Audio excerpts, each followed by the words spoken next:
Olá, sejam bem-vindos a mais um episódio do podcast Vivendo. E hoje eu estou aqui com um grande amigo que é justamente, eu gosto de trazer pessoas que eu confio, mas também para a gente poder mostrar diversas fases, diversas maneiras de enxergar um tema. Então até por isso que eu trouxe ele hoje aqui, que é o Luiz. O Luiz é um grande amigo, grande parceiro aí, a gente trabalha junto em vários casos juntos aqui. E Luiz, brigadão por ter vindo aqui. Quero primeiramente que você se apresente como Tá você bom, quiser beleza. e lembre-se que é um bate-papo isso daqui. Tá bom. Bom, eu agradeço a oportunidade de estar aqui, a gente conversar e levar informação de qualidade para as pessoas que te acompanham aí, Patrick. Então, eu sou o Luiz, eu sou médico ginecologista, obstetra, me especializei na área de medicina reprodutiva e hoje eu sou sócio-diretor de uma clínica de medicina reprodutiva chamada Originari. E tenho essa como principal área de atuação. Acho que é isso. Então até para a gente explicar aqui, para a gente começar o bate-papo, o que é um fertileuta, né? O médico especializado em medicina reprodutiva. Certo. Então, as áreas de atuação da medicina reprodutiva são desde a preservação de fertilidade, né? Então, mulheres que planejam postergar maternidade ou vão passar por uma cirurgia e a gente sabe que a cirurgia ou um tratamento quimioterápico, num caso de câncer, vai impactar a reserva ovariana dela. Depois a gente fala um pouquinho sobre esse conceito.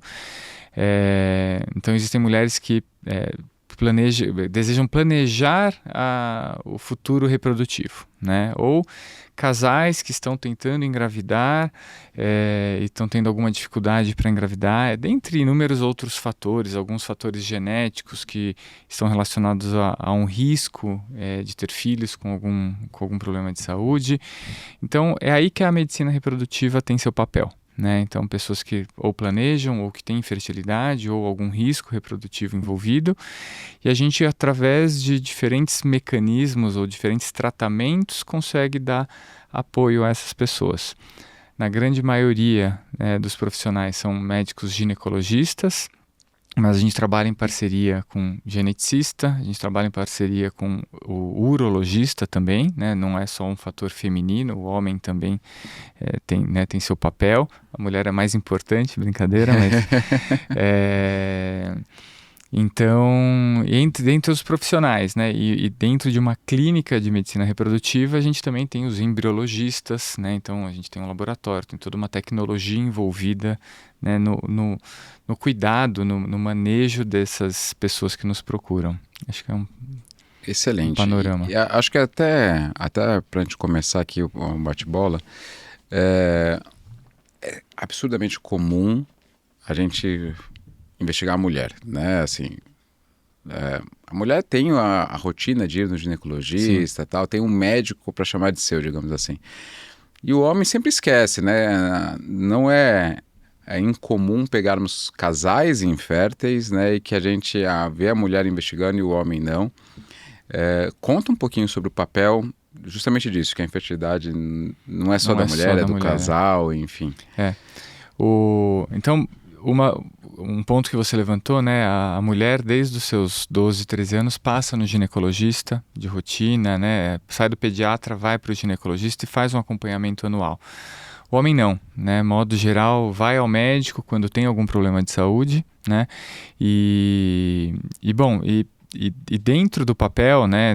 Dentro da história da medicina reprodutiva, a gente tem o óvulo, que é uma célula, não dá para falar mais importante, mas é uma célula em que a formação do embrião acontece toda dentro do óvulo, né? Então o óvulo tem lá, não sei se vocês vão lembrar das mitocôndrias, né?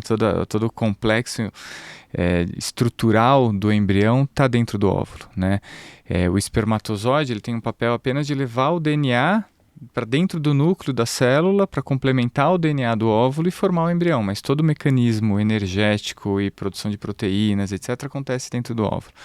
Né? E daí esse óvulo vai formar um embrião, vai implantar dentro do útero, né, da mulher, mas para esse DNA chegar com qualidade lá dentro do óvulo, é super importante ter uma história saudável, né, no homem, né?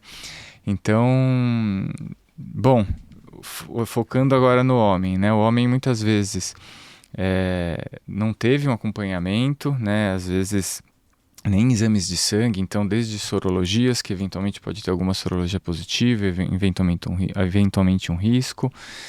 Outro dia acabei atendendo um casal em que ele tinha criptorquidia aos 35, Explica o 36 que é anos. criptorquidia, que as Vamos pessoas lá. não sabem. É quando a bolsa escrotal não se desenvolve no local certo, dentro do saco escrotal, e fica dentro do abdômen. E então são testículos que passaram anos e anos numa temperatura não adequada para aquele tecido, e com isso existe uma falência ou uma provável falência de produção de espermatozoides, além de um risco aumentado para desenvolver um câncer testicular, né?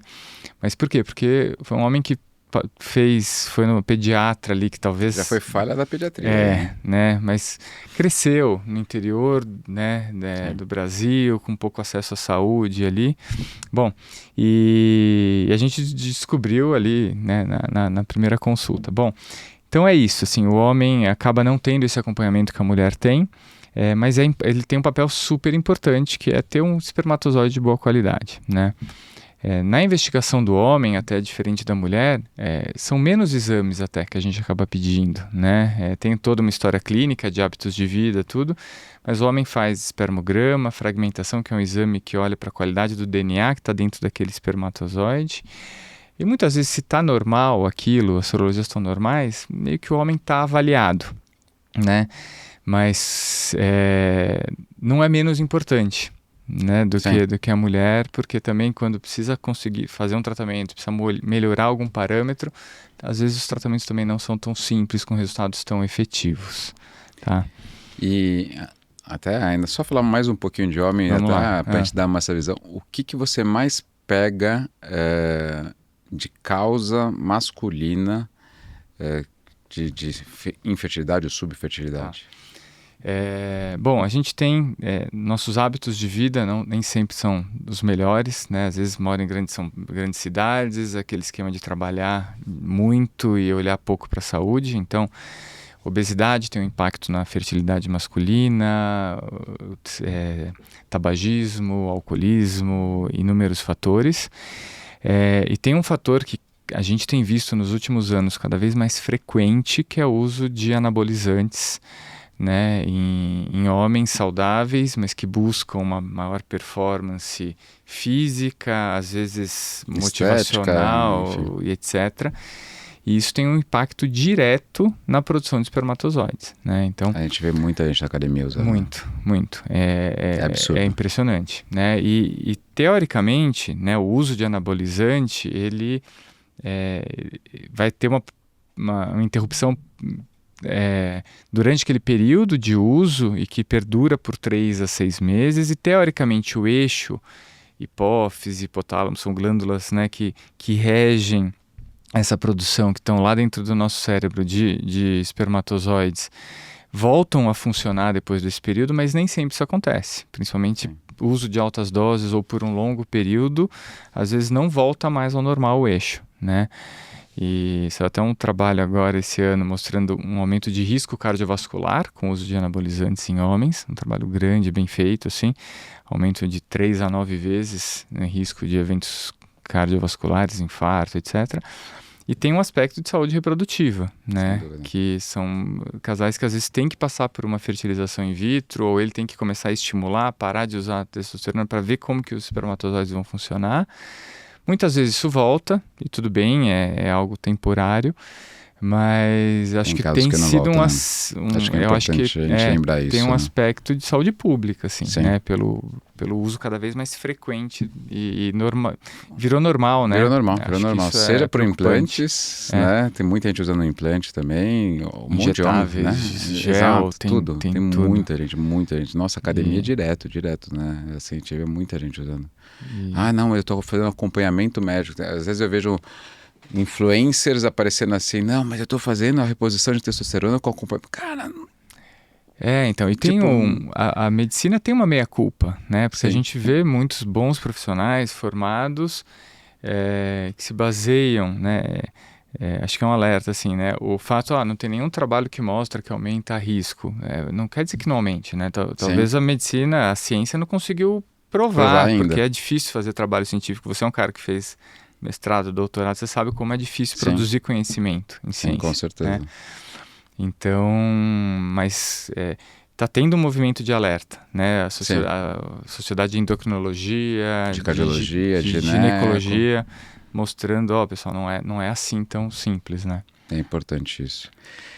E aí, até aproveitando que você falou que você é sócio da Originari, e eu sei o quanto vocês investem em qualidade, em tecnologia, conta um pouquinho da importância do o que tecnologia, que novidade consegue modificar em tratamentos e melhorar taxas eventuais de sucesso e tudo mais. Tá, legal.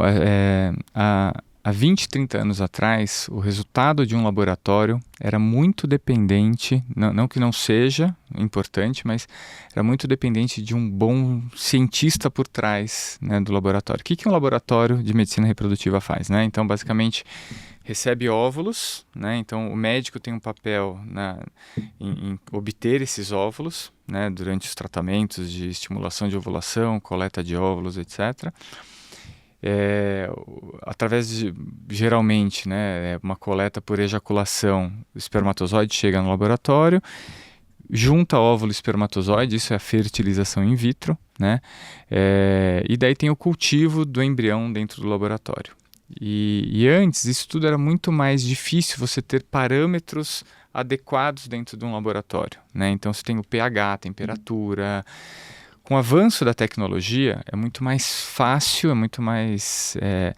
Você tendo bons equipamentos, boas práticas dentro de um laboratório, é muito mais fácil você obter esses parâmetros ideais, né? Então, isso a tecnologia nos trouxe e hoje a gente vê que tem muitos laboratórios de ponta no mundo inteiro, né? Porque conseguem ter equipamentos, ter treinamento de boa qualidade, tá? Coisa que no passado não era tão fácil, a gente vê que o resultado oscilava Era muito variável. muito, né? Hoje em dia é muito mais estável, a gente, né, lá na Originari, nunca teve um momento que a gente falou, nossa, tem alguma coisa estranha no laboratório, né?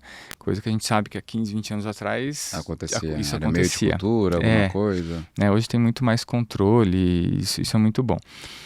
Mas o tempo inteiro você tem que investir em qualidade, né? Então, eu vou dar um exemplo. Existe hoje, quando a gente tem um embrião que está dentro do laboratório, ele fica dentro do laboratório por 5, 6, 7 dias em cultivo, né? Então esse embrião ele pode crescer dentro de uma incubadora que a gente chama de convencional, em que de vez em quando o embriologista precisa tirar o embrião, olhar para ele, anotar quantas células tem, tudo e depois devolver para a cultura. E hoje existe uma tecnologia chamada time-lapse, em que fica uma câmera em cima de cada embrião gravando esse desenvolvimento e você dá só um play e você vai conseguir olhar para todo esse desenvolvimento embrionário sem precisar manipulá-lo. Além disso, existe uma tecnologia de inteligência artificial que a gente ainda usa misto isso na prática. A gente olha para a nota que o embriologista dá, mas olha um pouco também para a nota que a inteligência artificial dá, para selecionar daqueles embriões quais são os com maior nota e maior potencial de gerar uma gravidez, né? Então a gente consegue ver durante esses 5, 6 dias, o videozinho desse embrião crescendo, se desenvolvendo, e tem parâmetros de qualidade nesse desenvolvimento.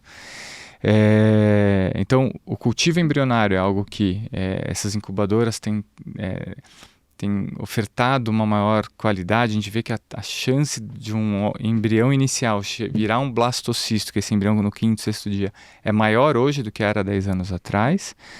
E além disso, a gente consegue cada vez mais olhar para esse embrião do ponto de vista genético, né? Então, se esse embrião tem cromossomos adequados, a gente consegue olhar se esse embrião tem algum gene com alguma alteração.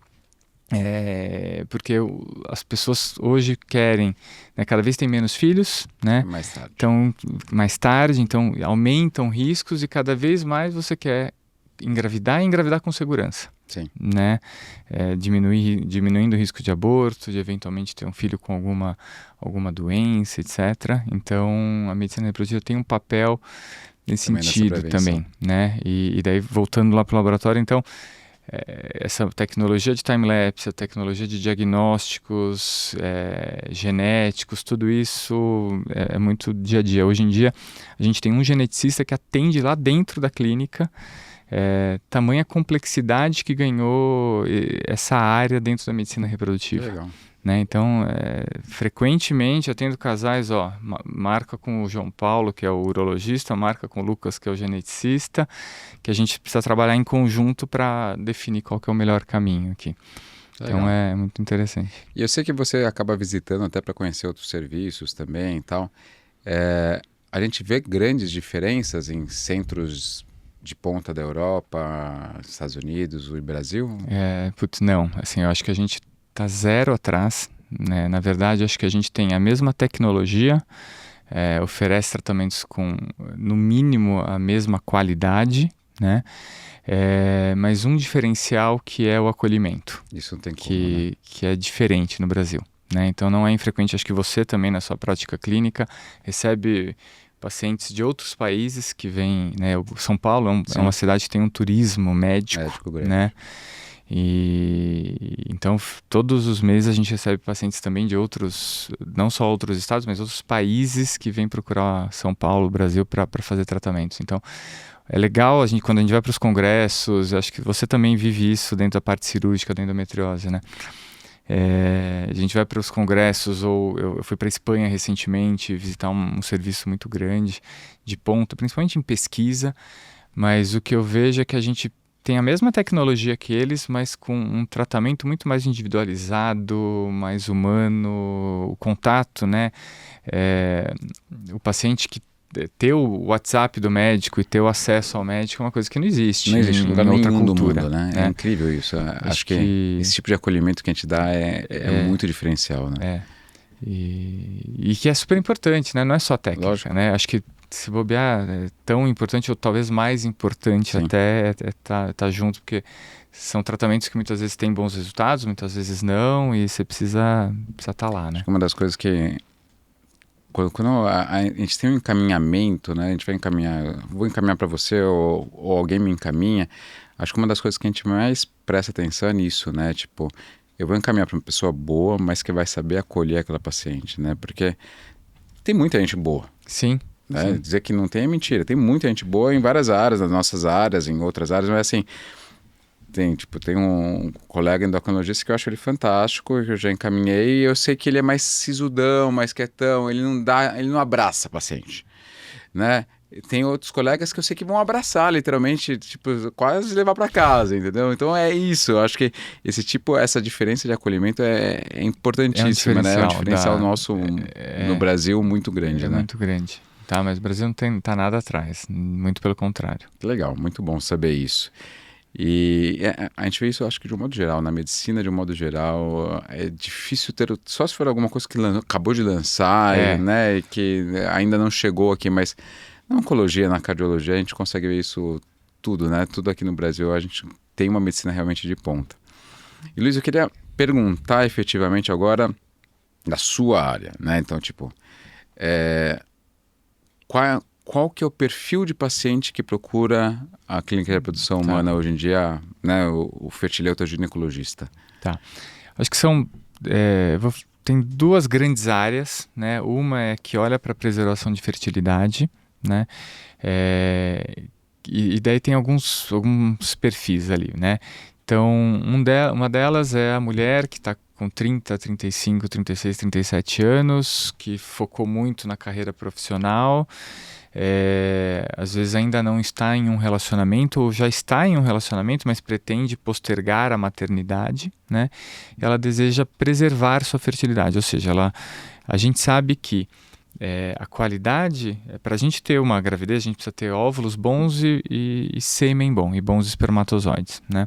E a gente sabe que ao longo do tempo, ao avançar da idade da mulher, a gente tem uma perda na qualidade dos óvulos. Então, uma menor chance então um óvulo de uma mulher de 30 anos tem uma chance muito maior de formar um bom embrião, e esse embrião implantar e ter um bebê nascido vivo, saudável em casa, que essa mesma mulher aos 38, 39, 40 anos, né? Então, isso é uma verdade para os óvulos. Para o útero dela, que é o órgão que recebe e conduz toda a gestação, o útero de 30 anos ou de 40 anos tem a mesma qualidade, a não ser que alguma doença, né, apareça no útero ao longo desse tempo, mas se é um útero sadio aos 30 e um útero sadio aos 40, ele vai receber um embrião com a mesma qualidade.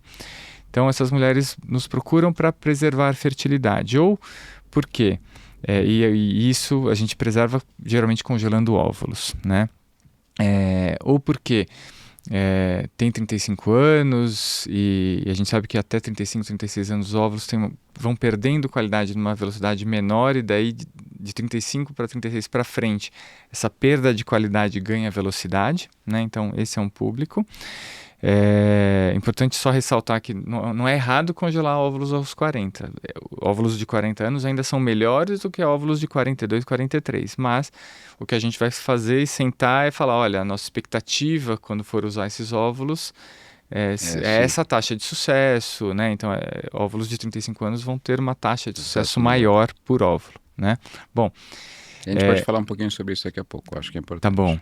E então, essas, né, mulheres que do ponto de vista social, planejam postergar a gestação, né? Mulheres, por exemplo, que você vivencia, né? Então, a mulher tem um diagnóstico de endometriose, que a gente sabe que isso pode acarretar uma diminuição de quantidade de óvulos que ela pode produzir num tratamento como o congelamento de óvulos.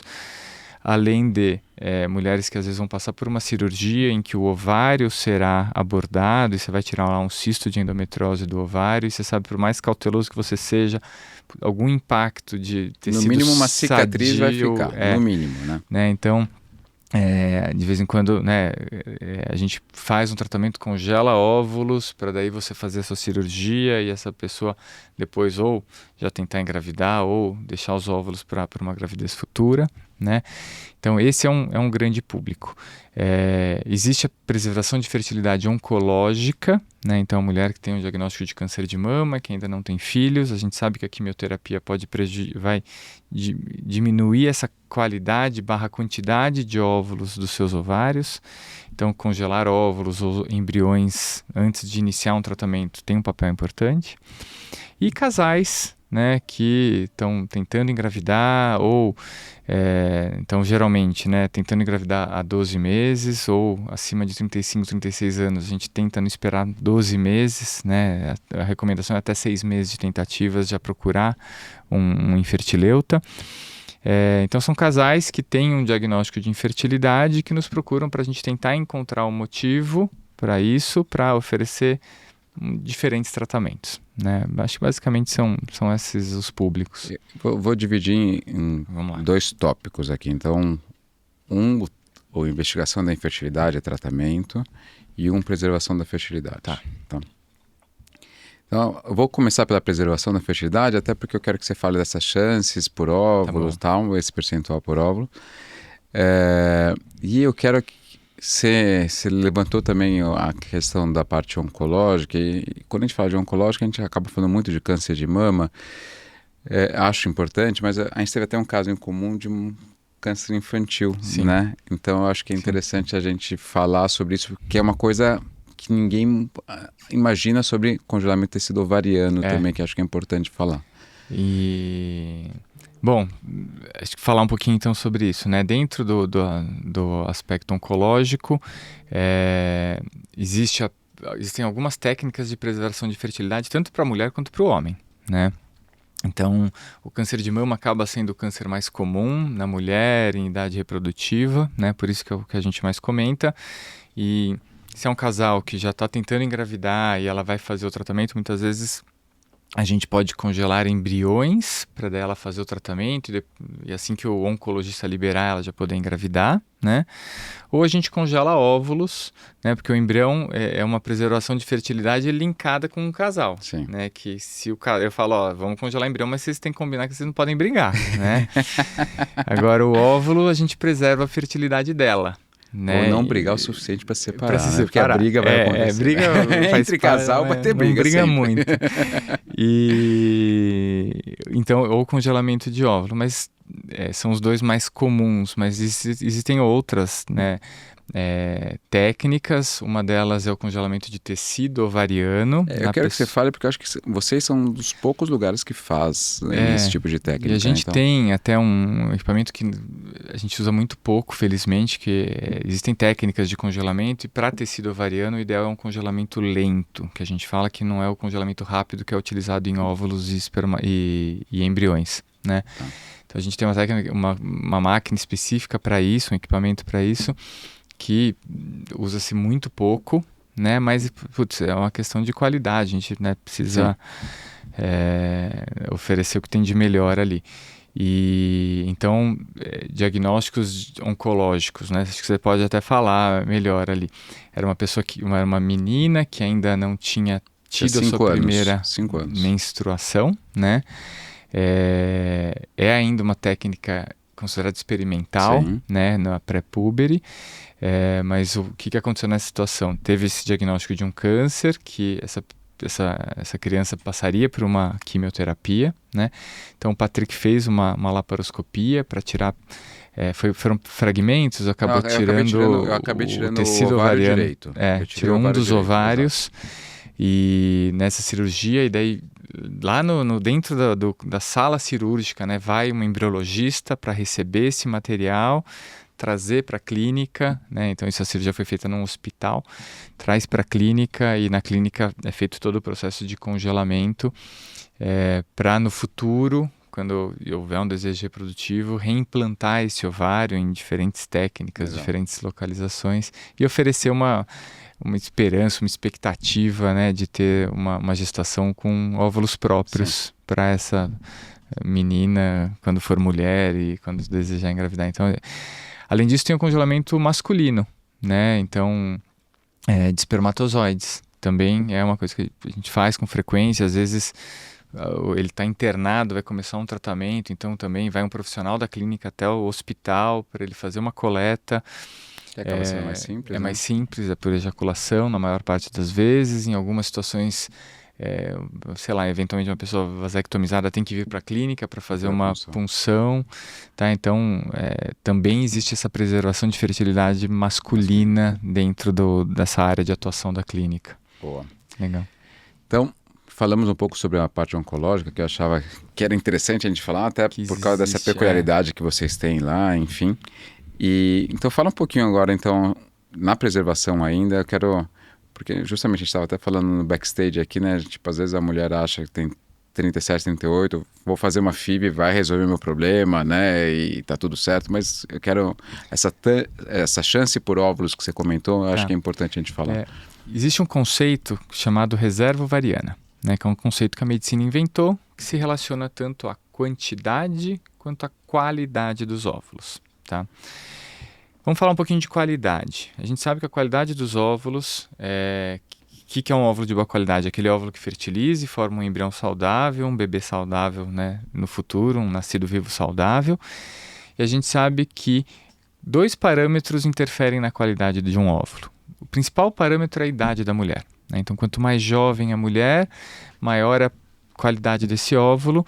Só que desde os 28, 29 anos vem caindo um pouquinho essa qualidade, mas depois dos 35, 36 essa velocidade de perda de qualidade é maior, tá? Tornando-se crítico ao redor dos 40 anos, 42, 43, a ponto de muitas vezes não ter mais óvulos com qualidade suficiente para gerar uma gravidez, tá?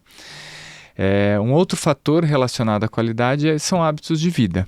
Talvez tenha um impacto um pouco menor do que a idade, mas é muito importante. Então, peso adequado, a gente sabe que a obesidade gera inflamação, piora a qualidade, tabagismo, estresse, sei lá, uso de algumas medicações. Então, hábitos de vida também têm um impacto na qualidade. E não existe um exame, né? Então uma mulher não pode ir lá no laboratório fazer um exame para falar, queria saber qual a qualidade dos meus óvulos. Não, a gente não tem como saber, a gente só vai saber se a gente fertiliza aquele óvulo e vê se forma embrião, né? Então é muito na prática, tá? Existe uma outra avaliação que é a história da quantidade, tá? Então, naturalmente, a gente sabe que uma mulher, né, tem lá o ovário, o útero, lá no ovário que ocorre a ovulação.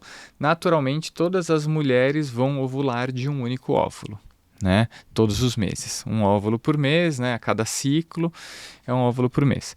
Mas existem alguns exames que conseguem avaliar qual que é o potencial daquele ovário em produzir óvulos quando nós, médicos, estimulamos esse ovário com remédios, né? E a gente usa essa estimulação tanto no congelamento de óvulos, quanto na fertilização in vitro, ou quando a gente quer estimular um pouquinho para fazer um tratamento de relação sexual programada, tá? E daí sim a gente consegue medir o potencial de produção de óvulos desses ovários nesses tratamentos, que são hormônio antimileriano, que esse sim é um exame de sangue, que a mulher vai no laboratório, ele vai nos dar um número, né? E o ultrassom, em que a gente conta folículos antrais, conta umas bolinhas pretas que estão lá dentro do ovário. E isso nos dá uma ideia do potencial daquele ovário em produzir óvulos, né? Pensando em gravidez natural, essa história da reserva ovariana não tem tanta relevância, porque uma mulher que tem um antimileriano considerado baixo, de 0,5, por exemplo, ela vai ovular de um único óvulo todos os meses, pensando em gravidez natural. E aquela mulher que tem um antimileriano de 2,5, que é um valor alto, também vai ovular de um óvulo por mês. Então essas duas mulheres, imaginar que as duas têm 35 anos, com antimilerianos bem diferentes, elas vão ter a mesma chance de gravidez natural. Mas se existe uma infertilidade ou uma subfertilidade, e a gente vai precisar fazer algum tratamento de medicina reprodutiva, a chance de sucesso delas não é a mesma, né? Na mulher que tem um antimileriano mais baixo, a gente vai conseguir 4 a 5 óvulos, e na outra a gente vai conseguir 15 óvulos. E a gente sabe que os resultados são diretamente relacionados tanto à idade quanto à quantidade de óvulos que a gente obtém. Achei uma coisa interessantíssima que você falou, que até para mudar conceitos equivocados que a gente vê muita gente falando por aí. Antimileriano, né? A gente vê a torta e direito o pessoal colhendo antimileriano e usando isso como pra chance indicar, para indicar. Como a chance de gravidez natural diminuída por um antimileriano. Então, achei ótimo o que você falou sobre isso. Não é incomum, né? Às vezes faz um antimileriano, ele está baixo e fala, olha, você precisa aí fazer uma fertilização in vitro. Mas muitas vezes é um casal jovem que nunca tentou engravidar naturalmente. Acho que a gente tem que ficar de olho, porque será que ele está baixo? Porque ele vem caindo muito rápido e eventualmente é uma mulher de alto risco por uma insuficiência ovariana prematura, a menopausa precoce, né? Seria um termo menos técnico de falar isso. Então acende uma luz, vamos ficar de olho aqui, mas não é antimileriano baixo, não é indicação de fertilização in vitro e não é diagnóstico de infertilidade. Perfeito, né? Perfeito. Então, se é um casal de 30 anos que deseja ter um filho, nunca tentou engravidar, tem um antimileriano baixo, vamos engravidar naturalmente. Vamos checar tentar, se né? está tudo bem, vamos Exato. checar, vamos ver se está tudo bem para você não perder tempo, mas tenta engravidar natural, né? Perfeito. Isso é legal. E a gente estava falando da reserva ovariana, justamente por isso, né? Acho que uma coisa que você chamou a atenção conforme a medicina reprodutiva tem 1000 alternativas, mas tem uma limitação, né? Então a gente depende de um óvulo bom e de um espermatozoide bom, né? E quanto maior quantidade, melhor. Então, só talvez para a gente encerrar um pouco esse conceito de preservação de fertilidade, é muito legal congelar óvulos, mas sempre na consulta após eu falo, olha, se a gente tem um número bom de óvulos congelados, isso vai nos dar 85%, às vezes 90% de chance de sucesso, né? Eu já conversei com ela tem 34 anos, a gente congelou 12 óvulos. Isso jogando lá numas estatísticas dá 80% de chance de ter pelo menos um bebê em casa, né, com esses 12 óvulos. Para a medicina reprodutiva é um número muito bom, né? Mas eu falo, mas pode ser que não dê certo. Então, quanto antes você tentar engravidar ou usar esses óvulos, melhor, porque a gente mais caminhos, né, maior número de alternativas a gente vai ter para correr atrás de um insucesso, né? Exato. E o que é um número bom no congelamento ovário? Então, depende um pouco da idade. Depende da idade, depende da qualidade do sêmen também, né? Então, esse número é considerando um sêmen de boa qualidade, tá? Mas a gente sempre busca ao redor de 15 óvulos, tá? Independente da idade, dá um número razoável. Mas muitas vezes são mulheres que têm baixa reserva e que, putz, para conseguir 15 óvulos vão precisar fazer N tratamentos, né? Então eu acho que a gente tem que ter um número que a gente faz um ciclo, senta, reavalia, fala, ó, o quanto isso pesou para você financeiramente, né? São tratamentos que, né, não são baratos, emocionalmente, fisicamente, porque tem mulheres que ficam muito bem, tem mulheres que têm um pouco mais de desconforto, né? E a gente vai ver até quando a gente acha que é um número ok, né? O ideal é ter 200 óvulos, né? Mas a gente sabe que não, na prática não existe. Eu vou fazer uma pergunta talvez difícil, assim. Aliás, 2. 15 óvulos, beleza. Uma mulher de 35, uma de 37 e uma de 40 com 15 óvulos. A chance é a mesma? É parecida ou não? E a segunda? Qual a chance em... Quantos ciclos eu preciso numa mulher de 35, uma de 37 e uma de 40 para conseguir esses 15 óvulos? 15 óvulos, tá. Então, os mesmos 15 óvulos em diferentes idades, tá? 35 anos, esses 80%. 37, talvez 70%, 65 a 70%, 40, 50%, 45%. Chance de ter um bebê em casa. Beleza. Números aproximados. Então, aos 40 anos já tem uma chance substancialmente menor, né, do que aos 35 anos. Esses 5 anos, eles são muito críticos, assim, pra gente, tanto que a gente quando atende alguém com 36, 37, 38 anos, a gente fala, a gente não pode perder muito tempo, não tem nenhuma emergência aqui, mas não dá pra gente enrolar muito para começar a trabalhar. Bom, o número de óvulos para conseguir 15 óvulos em diferentes idades é muito variável, tá? Hoje, pela manhã, eu fiz uma coleta de um óvulo, de uma mulher de 39 anos, que a gente sabe que é essa a realidade, né? E fiz uma coleta que foram 14 óvulos em uma mulher de 37 anos, que aos 39 ela também vai ter os mesmos 12, 13, 14 óvulos, né? Mas, em média, tá, 35 anos, a gente muitas vezes consegue de 12 a 16 óvulos em um único ciclo, tá? Aos 40 anos é mais raro, né? A expectativa é ter 6, 7 óvulos. Então, aos 40 anos, talvez para ter os 15, a gente vai precisar de 2 a 3 ciclos. E aos 35, muitas vezes, em um único ciclo, a gente consegue um número confortável, modo geral. Boa, tá? Boa. Acho que é bom para ter uma noção, né? Sim. Tipo, porque às vezes, mandei para congelar óvulos. As pacientes acham que vai ser um ciclo, né? Então, é ideal a gente conseguir alinhar as expectativas antes disso para... A importância do antimileriano, que a gente falou, é muito nisso, assim, é para equalizar a nossa expectativa em relação a quanto um ciclo de tratamento vai nos oferecer em número de óvulos, mais do que em falar em diagnóstico de fertilidade ou infertilidade, né? E quando até aproveitando o antimileriano, eu vou pegar uma outra patologia, SOP. Tá. A síndrome de ovário policístico, a gente sabe que o antimileriano normalmente está lá em cima. Sim. E aí, a resposta dessas pacientes? São mulheres geralmente hiperrespondedoras, né? Então são mulheres que podem ter infertilidade porque o ovário não funciona direitinho. A gente, de forma simplificada, fala, putz, tem tanto óvulo lá disponível que eles ficam brigando lá e nenhum resolve funcionar, né, mês a mês para liberar um óvulo, né? Então algumas mulheres com SOP ficam meses sem menstruar e, portanto, meses sem ovular. Mas o prognóstico, ou seja, a chance de sucesso nos tratamentos de medicina reprodutiva, geralmente são superiores às mulheres sem SOP. Porque a gente consegue uma grande quantidade de óvulos e daqueles 15, 20, 30 óvulos, a gente já chegou a coletar 50, 60 óvulos em um único ciclo. Eita! Mulheres com SOP. Gera muito desconforto, né? São óvulos, tem lá umas teorias que talvez tenham uma qualidade um pouco pior, mas assim, é tanto óvulo que a gente vai encontrar um bom embrião, né? Então são mulheres que, modo geral, em tratamentos Vão super bem. Vão bem quando precisa, assim, é legal bom. Isso, né? Até para desmistificar, tipo, pegar... Eu sempre falo, no copo cheio, copo vazio, né?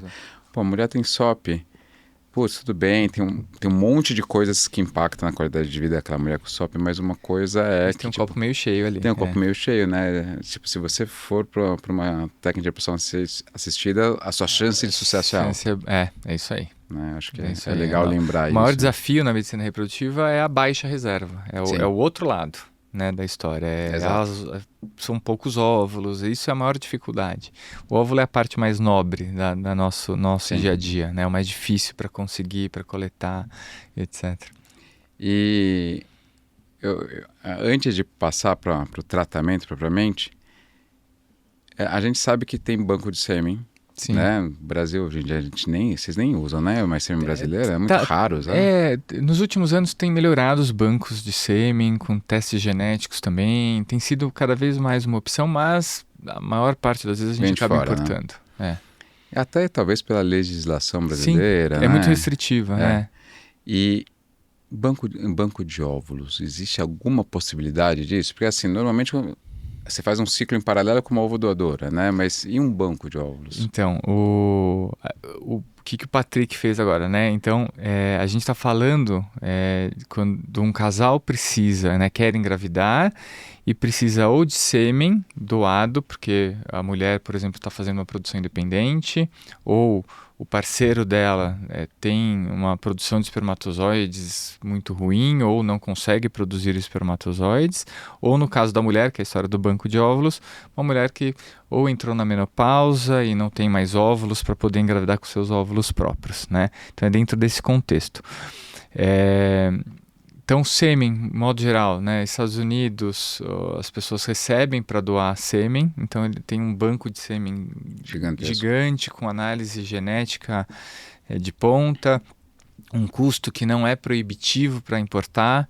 Então, você entra meio que num site, em 50 dias está na clínica a amostra de sêmen que você... Você consegue escolher todos os aspectos físicos, até religiosos, se bobear tem, né? Filtros, igual vários produtos, quando a gente compra alguma coisa na internet, você escolhe lá os filtros, né? Vem lá os relatórios e funciona muito bem, assim. E o resultado é muito bom, porque eles acabam selecionando amostras de boa qualidade, né? Então a gente tem um resultado muito bom com essas amostras importadas de sêmen. No Brasil, a gente não pode... a ovodoação tem uma regulamentação pelo Conselho Federal de Medicina. E quais são as principais regulamentações? Uma, a ovodoação no Brasil tem que ser anônima. Então, uma clínica, não posso chamar mulheres e falar, olha, venham para cá, vocês vão doar óvulos, eu vou pagar para vocês um X. Isso não pode, né? Então, as doadoras de óvulos são mulheres ou que estão lá porque realmente querem doar e ajudar, mas não é um tratamento simples, então são eventos muito raros, existem por incrível que pareça, mas é raro. Mas geralmente são mulheres que precisam fazer um tratamento de fertilização in vitro e que têm menos de 37 anos, têm uma boa reserva ovariana e elas têm uma diminuição no custo do tratamento delas quando elas doam parte dos seus óvulos, tá? E é possível, eventualmente, lá na clínica a gente tem feito isso, a gente está até com uma campanha para criar esse banco de óvulos, né? Qual que é essa campanha que a gente está lá? Porque, como no Brasil a gente não pode ter essa remuneração, como funciona na Espanha, por exemplo. A Espanha é o maior país de banco de óvulos e atende meio que a Europa toda porque existe essa remuneração. Né? Então a reprodução humana na Espanha é muito desenvolvida, muito por uma legislação local favorável, né? Bom, a gente está numa campanha em que a gente atende mulheres que desejam congelar seus óvulos. Elas têm que ter, né, alguns exames, cariótipo, um exame genético normal, ter menos de 35 anos, ter essa boa reserva ovariana. A gente tem que fazer alguns pareamentos para ver características físicas compatíveis com algumas receptoras de óvulos que a gente tem, mas a gente tem dado esse tratamento. Então a mulher congela óvulos sem nenhum custo, né, desde que ela consiga doar 8 óvulos para a clínica, né? E ela ganha o congelamento de óvulos, as anuidades por 3 anos, tudo. Legal. É legal, uma campanha que a gente começou faz pouco tempo, tem tido uma super repercussão e procura, né? Mas por que a gente fez isso? Justamente porque a mulher que está na menopausa, que precisa de óvulos doados, tem muita dificuldade em conseguir óvulos doados aqui no Brasil. né? E então a gente, né, as diferentes clínicas vão encontrando os caminhos, né? E a gente encontrou esse caminho dentro da legislação, Sim. né? Que ajuda quem quer preservar sua fertilidade, não tem acesso muitas vezes financeiro a isso. E quem no fim está subsidiando esse tratamento é a mulher que recebe os óvulos. Né? No fim existe uma ajuda mútua ali, e essa doação, além de não poder ser remunerada, também é anônima, né, no Brasil. Então a receptora de óvulos e a doadora não pode se conhecer ali, tá? Mas é isso, a gente não tem banco de óvulos, modo geral, mas existem bancos internacionais, que a gente também pode importar óvulos, tá? Tanto a Argentina, na prática existe, Estados Unidos, o problema é custo. Nos Estados Unidos, importar 6, 7 óvulos é quase proibitivo o custo, então pouquíssimas pessoas têm acesso a isso, né? Legal. Bom, então, acho que a gente falou bastante de preservação. Quero falar um pouquinho de tratamento.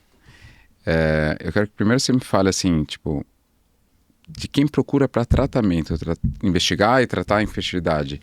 Qual percentual é de endometriose, qual percentual é de SOP, qual percentual é de MIPA, o que é, e como que a gente lida a partir daí. Tá.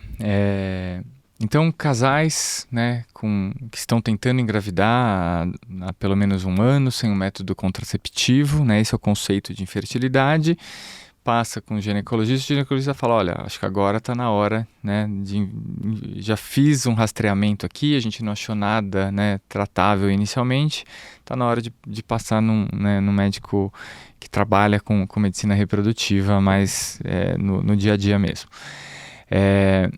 Sobre endometriose, né? Então, a gente atende um casal, se esse casal tem infertilidade, 50% das vezes a gente vai encontrar um diagnóstico de endometriose. Você sabe, talvez nem seja essa a causa. Talvez seja uma endometriose muito pequena, que talvez não seja ela que está diretamente impactando essa subfertilidade ou infertilidade. Mas a gente acaba pesquisando, né, através de ressonância, ultrassons, outros podcasts aqui do Patrick vão explicar super bem como que é esse diagnóstico. E então em 50% das vezes a gente encontra, né? Vou só te interromper nesse ponto em especial. Toda mulher, todo casal que vai lá para investigar a infertilidade, superfertilidade, vocês pesquisam endometriose? Depende muito de cada... Se já não veio pesquisado, né? Alguns já vieram pesquisado, mas se não vieram, vocês pesquisam em todos? Depende muito de cada profissional, né? Eu tenho uma história com endometriose um pouco mais próxima pela nossa formação, né? Pela minha formação. Então, casais com infertilidade eu praticamente pesquiso em todos. Preservação de fertilidade é só se tem algum sintoma que chame atenção, cólica, dor na relação, alguma coisa que chame atenção, ou se no ultrassom eu vejo aderências pélvicas, um ovário que está um pouquinho fora do local que deveria estar, então a gente sabe que a endometriose provoca, né, aderências e mudanças anatômicas na pelve, então se isso chama atenção eu acabo investigando, né? Mas a gente sabe que às vezes ter ou não endometriose no tratamento de fertilização in vitro não muda, às vezes não muda tanto o resultado, né? A gente depende ainda do óvulo, tal, se o útero é saudável, mas acho que é importante para ter uma resposta, para ter um porquê, muitas vezes, né? Talvez nem mude o desfecho, talvez essa paciente não vai precisar voltar lá para operar com você, porque tem poucos sintomas, uma endometriose leve, mas saber que aquilo existe e programar um acompanhamento eu julgo importante. Então, não é unânime, não é errado se eventualmente, né, alguém está passando com algum médico especialista que acabou não olhando para a endometriose. Eu gosto, eu acabo pedindo, né, mais talvez do que alguns outros colegas. Então, endometriose é muito frequente. Em 30% das vezes a gente encontra algum fator masculino, 30%, às vezes 40%, né? Às vezes não um fator grave, mas uma fragmentação do DNA espermático, um exame que olha para a qualidade do DNA que está dentro dos espermatozoides. Um pouco aumentado, então a gente vai mudar hábitos de vida, vai ver se tem uma varicocele, etc. Então tem um fator masculino associado. Normalmente, então, vai para o uro após a avaliação... Geralmente a porta de entrada é o ginecologista, né? Lá na clínica até... tem a consulta com o ginecologista, se tem qualquer luzinha amarela do ponto de vista masculino, faz parte até da primeira consulta, marcar a gente chama de avaliação urológica com o urologista, e daí ele vai avaliar, vai examinar, vai olhar o sêmen, vai ver o que a gente pode fazer para melhorar a qualidade seminal, né? Ou melhorar a investigação. Então, daí outros fatores, né? Daí tem ovário policístico, talvez 5, 10% das vezes. Fator tubário também, né, tem seu papel. E 20% das vezes tem a infertilidade sem causa aparente. É tão elevado, né? 20%. 20%. No passado Bastante. era 30%, hoje em dia 15% a 20%, que a gente vasculha, não acha um diagnóstico, olha, talvez seja isso aqui, né, o fator. Cada vez mais a gente encontra alguma coisa, mas muitas vezes o fator é a idade, sabe? Às vezes tem 38, 39 anos, tá tudo bem nos exames, você fala, putz, mas talvez seja a qualidade do óvulo, né? Que nessas últimas 12 ovulações a gente não conseguiu um bom óvulo, mas entra como infertilidade sem causa aparente, porque os exames todos mostram que está tudo bem, a gente não tem um exame que testa a qualidade do óvulo, né? E cada vez mais a gente olha para a parte genética também, né? Então existem cariótipo, depois a gente precisa falar até um pouquinho de uns exames aí, a gente chega lá. Mas acho que o panorama, né, dos casais que a gente atende é isso, assim, a endometriose é um grande fator. Acho que o fator hoje de maior peso é a idade, né? A média dos casais que a gente atende tem 39, 40 anos. A média? A média é 39,6. Você tá de sacanagem. Então, esse é o principal fator, é a reserva ovariana, tá? É engraçado, né? Como às vezes quando você vai tocar num assunto sobre preservação de fertilidade com o paciente, as mulheres falam, poxa, mas é injusto, doutor, né? Tipo, às vezes é a mulher que está começando a vida, a carreira e tal, mas eu queria fazer uma viagem para a Europa, né? Tipo, é mais ou menos o custo, né? Sim, tipo, né? Eu falei, cara, não é obrigatório, mas assim, a minha obrigação é te explicar sobre essas questões, né? Não é eu não estou dizendo que é justo ou injusto, mas eu preciso te dar esse alerta, porque pode ser que depois não dê tempo, né? Sobre o tempo, é muito cruel com as mulheres nesse sentido, né? Porque a qualidade do óvulo vai diminuindo mesmo. Para o homem, a gente cada vez mais a gente tem entendido que também tem um prejuízo com o tempo, né? Na mulher, o principal aumento de risco são erros cromossômicos, né? O cromossomo imagina um prédio, né? O cromossomo é aquele prédio e dentro desse prédio tem várias janelinhas que são os nossos genes, né? Então, a trissomia do 21, trissomia do 13, que é a síndrome de Down, tal, aumenta a frequência conforme a mulher tem maior idade. Mas algumas doenças genéticas, por exemplo, o autismo tem um componente genético super importante. Sim. O aumento da idade do homem tem um aumento de risco para autismo, por exemplo. Chegando acima de 45 anos, 1 a 2%. A chance de um homem é significativo. Então, daí é opinião, tá? Não é ciência, mas eu acho que vai chegar um momento em que a medicina vai falar, olha, homem, você tem 30 anos, congele sua amostra seminal, porque o seu sêmen, após os 40 anos, vai ter uma qualidade pior. A gente ainda não pode falar que isso é uma recomendação, mas o avanço dessa medicina genética, a gente acha que no futuro talvez comece a ter uma recomendação nesse sentido. Caramba. Interessante.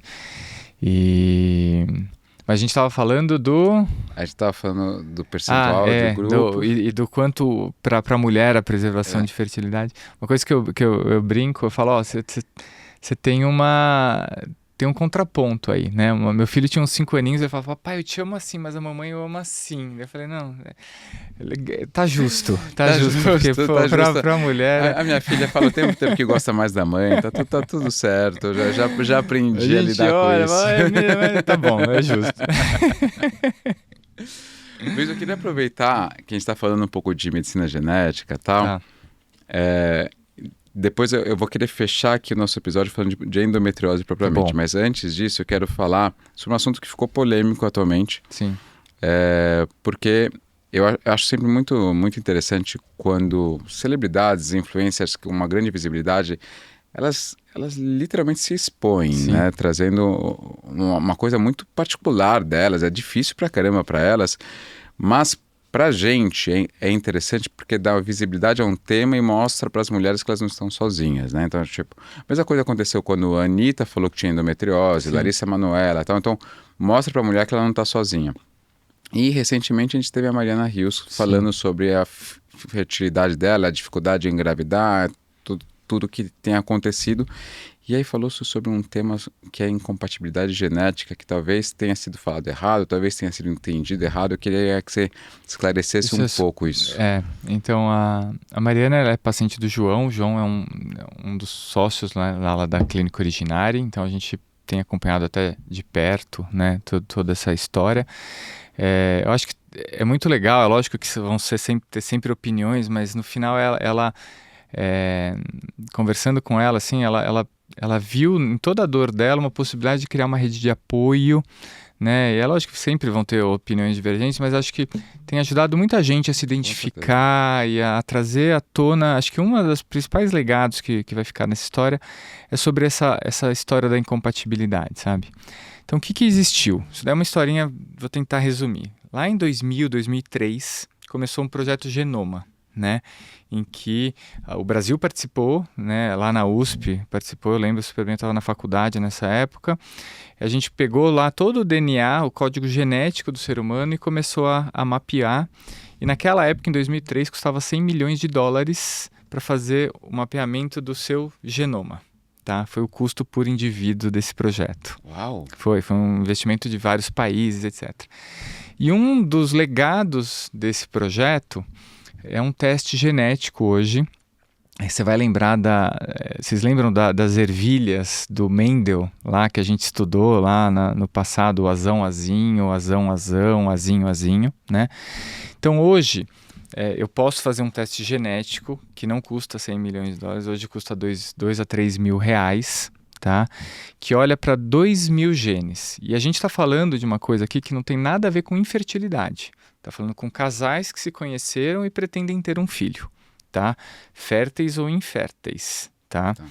Então, hoje eu vou lá, faço um painel genético que olha para 2 mil genes, e desses 2 mil genes, em 1997 genes, eu sou azão-azão, tá? Ou seja, eu recebi um gene normal do meu pai e um gene normal da minha mãe, tá? Então, eu não tenho nenhuma mutação gênica nesses 2 mil genes.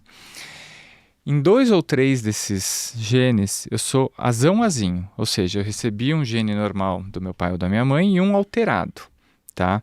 Mas até aí, para mim, tá tudo bem, porque esse gene normal, ele dá conta de produzir a proteína normal e etc. E eu não vou desenvolver nenhuma doença recessiva rara, tá? Eu não vou desenvolver nenhuma doença porque um dos genes é normais. Mas nesse painel de 2 mil genes, a gente está olhando para doenças em que tanto a mãe levou, né, entregou para aquele embrião um embrião azinho, um gene azinho, um gene mutado, quanto o pai. Então, o que esse painel olha? Se desses 2 mil genes, se eu sou azão-azinho para uma distrofia muscular e coincidentemente minha esposa também é azão-azinho para essa mesma distrofia muscular, lembra do azão, azão, azão, azinho, azão, azinho, azinho, azinho. Uhum. A gente vai ter 25% de chance. Então, se eu e minha esposa, a gente tem a mesma mutação, nós dois somos normais, a gente não tem nenhuma doença, mas a gente tem 25% de chance de gerar um filho com uma doença recessiva muito grave, tá? Então, a gente consegue olhar no indivíduo adulto se ele é portador de alguma mutação de alto risco. E quando eu peço isso para 100 casais, um ou dois desses casais, e daí vai depender um pouco de onde eles são, por exemplo, judeus esquenazes, assim que fala, o risco é de 4%, tá? Do casal ter a mesma mutação, tá? Na população brasileira parece que é de 1 a 2%, tá? Então, de cada 100 casais, um ou dois, tanto o homem quanto a mulher serão azão-azinho. Eles são portadores da mesma mutação. E, consequentemente, eles têm 25% de chance de ter um filho com uma doença recessiva grave, tá? Isso é muito novo na medicina, tá? Porque esses testes eram caríssimos no passado, inviáveis para a gente oferecer. E a gente também não sabia direito o que fazer com esses testes, tanto que hoje tem um geneticista lá dentro para nos ajudar a interpretar esses testes, tá? E essa incompatibilidade que aconteceu com a Mariana Rios foi nesse teste. Então, tanto ela quanto o João, né, o João Diniz, eles são azão-azinho para a mesma mutação, para a mesma doença. Então, quando isso acontece, isso não significa que esse casal não pode ter filho ou sempre vai ter que assumir esse risco de 25%. Na verdade, a gente faz uma fertilização in vitro que olha para os cromossomos para ver se os cromossomos são normais. O que é isso? A gente está vendo se tem síndrome de Down, síndrome de Patau, algumas outras síndromes. Mas dentro do cromossomo, que é o prédio, a gente consegue olhar para a janelinha.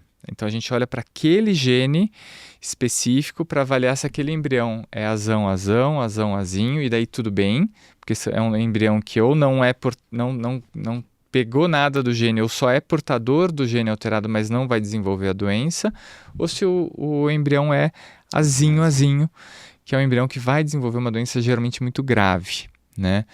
Então, a gente tem 75% dos embriões, na média, normais e 25% embriões que a medicina hoje, a nossa regulamentação permite ver que esse embrião é um embrião de alto risco para uma gravidez, a gente pode descartar esse embrião e não utilizar. Então, essa incompatibilidade é isso, e não é um exame exclusivo de casais que têm alguma dificuldade para engravidar. É um exame que hoje o Colégio Americano, né, de Reprodução sugere, olha, talvez todo ginecologista deva falar para os casais que existe isso. Né? E você quer ter um projeto mais seguro, cabe fazer, é um exame que é caro, né?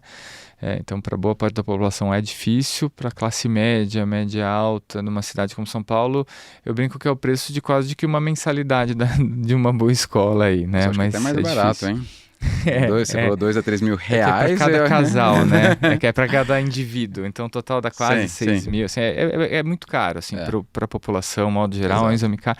E eu acredito que vai baratear ao longo dos anos, assim, sabe? Acho que vem numa queda, vai melhorando tecnologia, acesso, quantidade.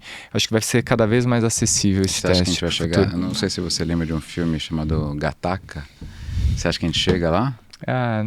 Ainda demora acho que não, acho que não. Eu acho que o que a medicina tem olhado, e até nesses testes genéticos, até existe um teste que tenta olhar para o risco de ter hipertensão, diabetes, sabe, no embrião. A gente nunca fez esse teste, ele é disponível. Eu acho que tem muito do estilo de vida também.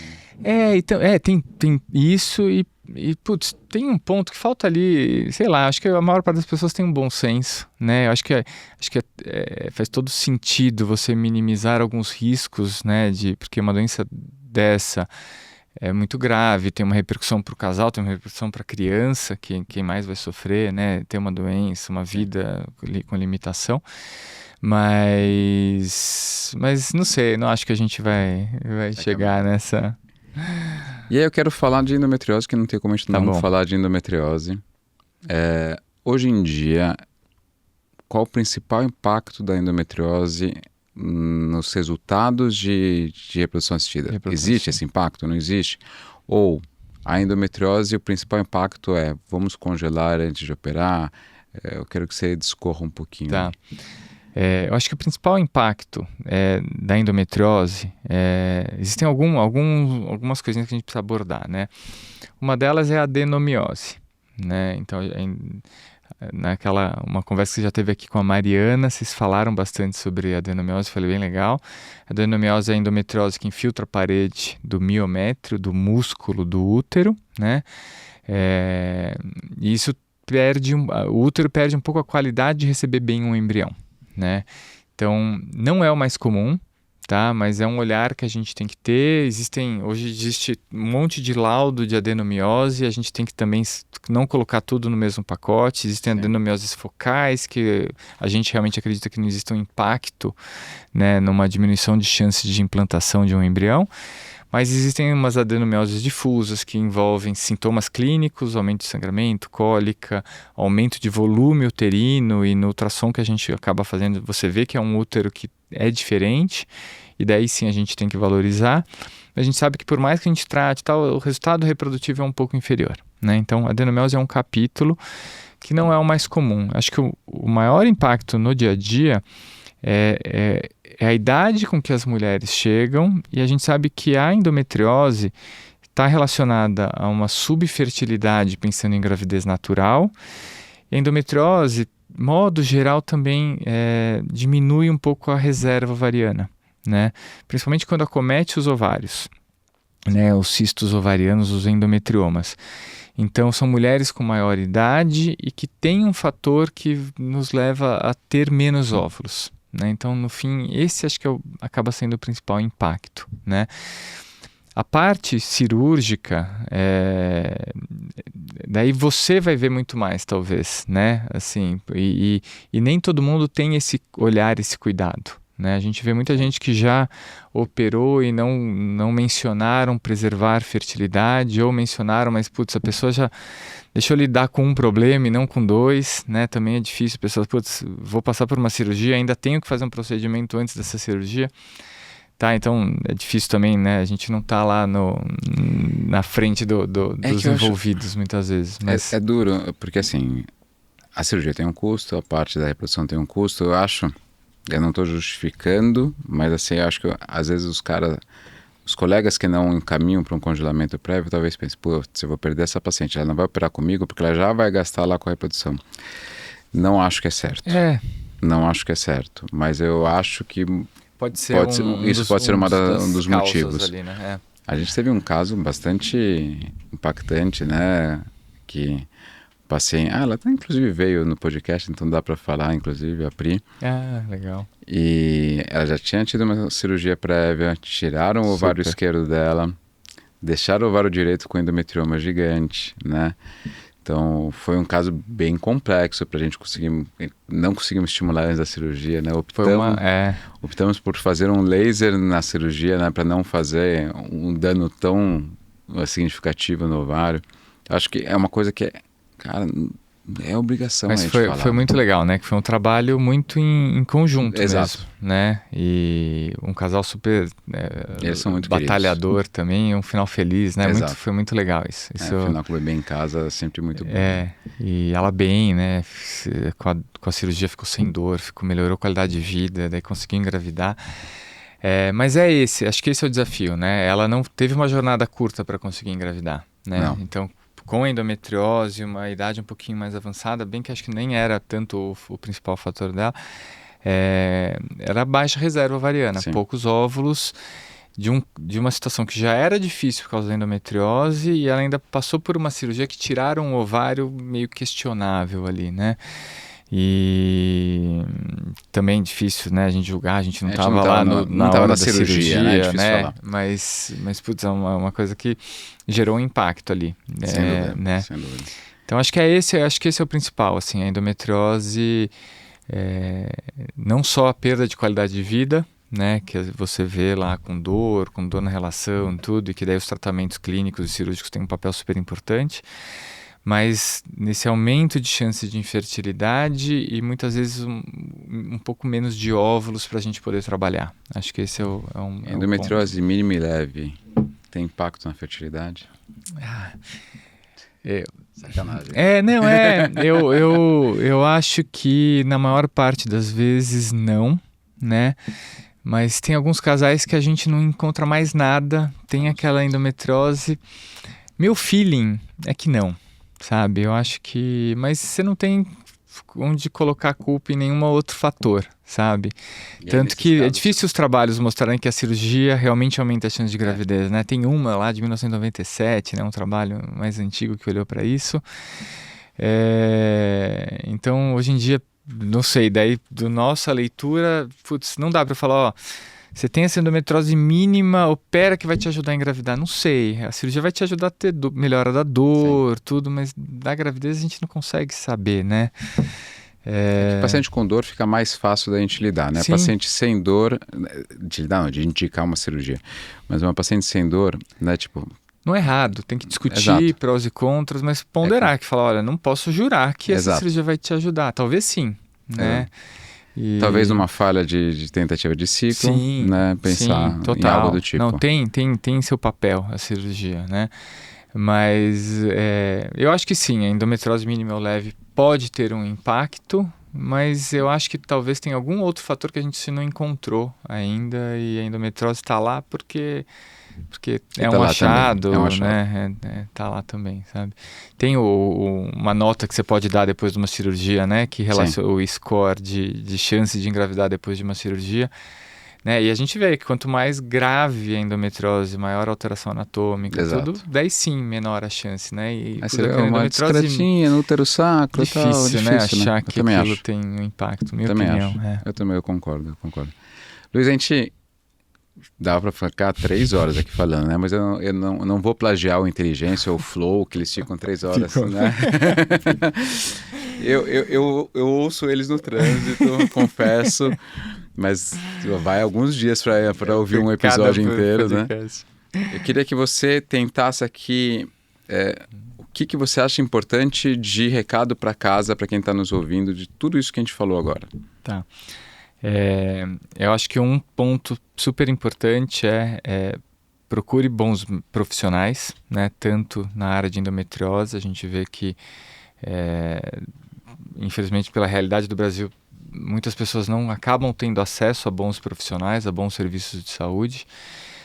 Então pesquisem, hoje em dia, né, não só o que tem mais seguidor é o melhor profissional, então não que seja um caminho fácil de achar um bom Sim. profissional, mas tentem pesquisar e serem críticos e não acreditar em atalhos, né? Muitas vezes, a cirurgia não é simples. Se alguém prometeu alguma coisa milagrosa, fuja, né? Então acho que esse é um ponto. O nosso estilo de vida acaba jogando a maternidade, né? Eu lembro, minha mãe casou aos 28 anos, já estava quase ficando para titia. Hoje em dia, 28, tá, né? Ninguém está pensando em engravidar. Então, cuidado com isso, né? Converse com o seu ginecologista, discuta a preservação de fertilidade. Tem um papel muito legal hoje, social, o congelamento de óvulos. E acho que o principal dentro desse podcast é ter dor, ter cólica, não é normal, né? Acho que precisa investigar a endometriose, precisa olhar e se tem um diagnóstico de endometriose, tem uma indicação cirúrgica, discutir se faz sentido congelar óvulo, embrião antes de uma cirurgia. Acho que é ter uma avaliação multiprofissional, né, é super importante para... Eu acho que é muito o que você falou, né? A gente usou o caso da Pri como exemplo, é muito essa sintonia, né? A gente conversando, tá indo aqui, tá indo bem, não tá indo, vamos para cá. A gente conversando, a equipe multidisciplinar junto com o paciente, do lado e encontrando o melhor caminho, né? Exato. Não existe um único caminho. Exatamente, né? Porque cada paciente é único, né? Então até por isso os caminhos podem ser diversos, né, entre os pacientes. E parabenizar você por essa iniciativa. Acho que é super rico. Eu acho que a internet aí carece de informação de qualidade. Então, eu sei que você, né, tem uma formação excelente, conhece bons profissionais, então todo mundo que veio aqui muito... obrigado por poder estar aqui. Eu que agradeço. Acho que é justamente isso. A gente tentar levar a informação de qualidade, tentar ter um alcance bom. Quando eu entrei em mídia social, foi muito isso. Tipo, a gente via tanta gente falando besteira. Cara, a gente tem quase que uma obrigação de estar lá, né? Para poder falar, levar informação de qualidade, embasada e tal. Então, por isso que eu chamo pessoas que eu confio, que eu acredito, mas pessoas que são amigas. Legal. Acho que isso é fundamental. A gente estar cercado de amigos é fundamental, seja na equipe cirúrgica, seja na equipe com quem a gente trabalha, para quem a gente encaminha, é fundamental. Por isso você está aqui. Obrigado, Luiz. Gente, obrigado por estarem nos acompanhando e vejo vocês no próximo episódio.